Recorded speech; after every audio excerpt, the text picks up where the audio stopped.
Hello. Welcome बच्चे। मैं आपका साइंस फिजिक्स टीचर सागर सर।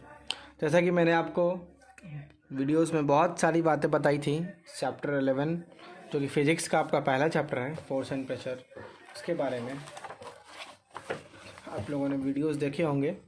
तो ये जो है आपका वीडियो आज का, वो है आपका रिवीजन वीडियो है इस चैप्टर का, जो कि दो पार्ट्स, ये चैप्टर बेसिकली दो पार्ट्स में बटा हुआ है। पहला फोर्स पढ़ना है, दूसरा प्रेशर पढ़ना है। तो चलते हैं, सबसे पहले हम एक्सप्लेन करते हैं फोर्स क्या है आखिर।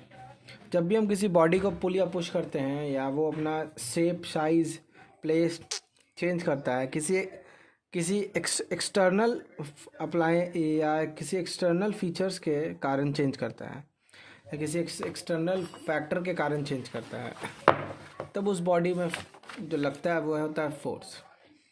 अब फोर्स, जाहिर सी बात है, फोर्स एक डायरेक्शन में होता है। ठीक है, सबसे बड़ा चीज़ तो ये है। तो फोर्स का डायरेक्शन ही उसको बताता है कि हम पुल कर रहे हैं या पुश कर रहे हैं। अगर किसी भी ऑब्जेक्ट को हम अपने तरफ खींच रहे हैं तो हम कह रहे हैं कि हम उस ऑब्जेक्ट को पुल कर रहे हैं।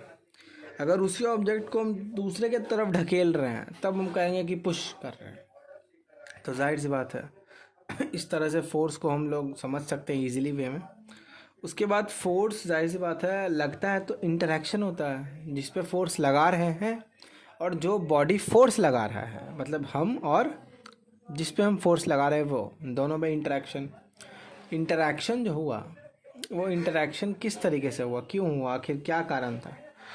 तो इंटरेक्शन का कारण ये था कि एक बॉडी मूव किया और उसमें जो फोर्स लगा वो फोर्स एक्चुअली क्या था। तो वो फोर्स एक इंटरेक्शन था दो बॉडी के बीच। हमने उस पर अप्लाई किया कुछ अपना फोर्स, तो उससे वो बॉडी या तो वो चेंज करेगा या तो वो नहीं चेंज करेगा। दो रीज़न है यहाँ पे। फॉर एग्ज़ाम्पल, यहाँ पे समझिएगा आप, ये दोनों पर्सन इस बॉडी पे इस डायरेक्शन में फोर्स लगा रहे, तो ये तो मूव करेगा, एग्जैक्टली रिजल्ट दिखेगा यहाँ पे फोर्स। बट ये भी फोर्स लगा रहा है इस पे और ये भी फोर्स लगा रहा है इस पे, लेकिन यहाँ पे फोर्स हो तो लगा तो रहे, लेकिन फोर्स हम कहेंगे नहीं कि यहाँ पे फोर्स लग रहा है, क्योंकि यहाँ पे बॉडी चेंज नहीं किया अपना प्लेस। तो यहाँ पे भी फोर्स लग रहा है, यहाँ पे भी फोर्स लग रहा है, लेकिन यहाँ का नेट फोर्स या रिजल्टेंट फोर्स कुछ ना कुछ होगा। लेकिन यहाँ का नेट फोर्स, रिजल्टेंट फोर्स कुछ नहीं होगा, ज़ीरो हो जाएगा, क्योंकि ये भी उतना ही फोर्स लगा रहा है जितना ये लगा रहा है। मतलब इस बॉडी पे इधर से भी उतना ही इफेक्ट, इधर से भी उतना ही इफेक्ट नहीं होता। ये बीच में है, जहाँ का वहीं का रह जाएगा। तो ये होता है आपका नेट फोर्स। कैसे कैलकुलेट करते हैं, इसमें एक ही डायरेक्शन में दोनों बॉडी फोर्स लगा रहा है, इसमें अपोजिट डायरेक्शन में लगा रहा है। यही कारण है कि ये क्या कर रहा है, अफेक्टेड हो जा रहा है। उसके बाद चलते हैं हम लोग कि फोर्स आखिर, सही बात है, फोर्स में अगर सिर्फ मैग्नीट्यूड हो तो उससे फ़र्क नहीं पड़ता, डायरेक्शन भी बहुत ज़रूरी है। और उसका एग्जांपल आपने यहाँ देखा, डायरेक्शन क्यों ज़रूरी है भाई।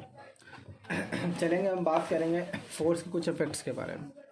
जैसा कि मैंने वीडियोस में बताया था आपको, फोर्स किसी भी स्टेशनरी मतलब जो बॉडी रेस्ट में होता है, किसी भी ऐसे बॉडी को जो कि रेस्ट में है उसको मोशन में ला सकता है, या किसी भी ऐसे बॉडी को जो मोशन में है उसको रेस्ट में ला सकता है, फर्स्ट ऑफ ऑल। उसके बाद दूसरा चीज़ मैं बताऊंगा इसमें, किसी भी बॉडी के स्पीड को फोर्स ईजिली तरीके से चेंज कर सकता है। फोर्स लगा के हम किसी भी बॉडी को तेज या किसी भी बॉडी को स्लो कर सकते हैं।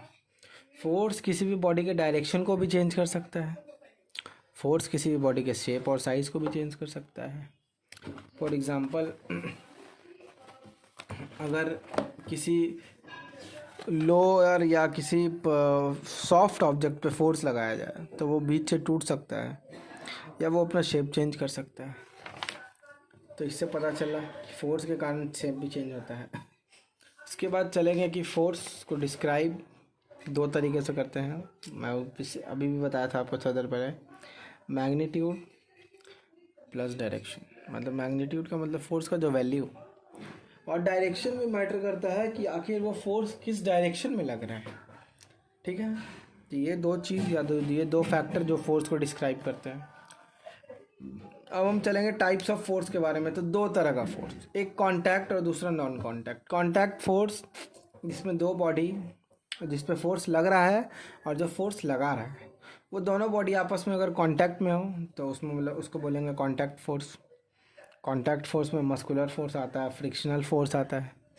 ये सारे जितने तरह का फोर्स है कॉन्टैक्ट फोर्स में आता है। मस्कुलर फोर्स मसल्स के द्वारा लगाया जाता है, किसी भी बॉडी के मसल्स के द्वारा किसी भी बॉडी पे लगाया जाता है। फ्रिक्शनल फोर्स दो सरफेस पे लगता है, आपस में इंटरेक्शन होता है, उससे प्रोड्यूस होता है फ्रिक्शनल फोर्स। तो इस मस्कुलर और फ्रिक्शनल दोनों में दो बॉडी का कांटेक्ट में होना ज़रूरी है। अब ग्रेविटेशनल फोर्स पे चलते हैं। तो ये एक ऐसा फोर्स है जो अर्थ का सरफेस, यानी जो हम जिस ज़मीन या जिस सतह पे हम रहते हैं, चलते हैं, वो हमारे ऊपर लगाता है। इस कारण से हम इसके तरफ खींचे हुए हैं। अगर ये फोर्स ना लगाए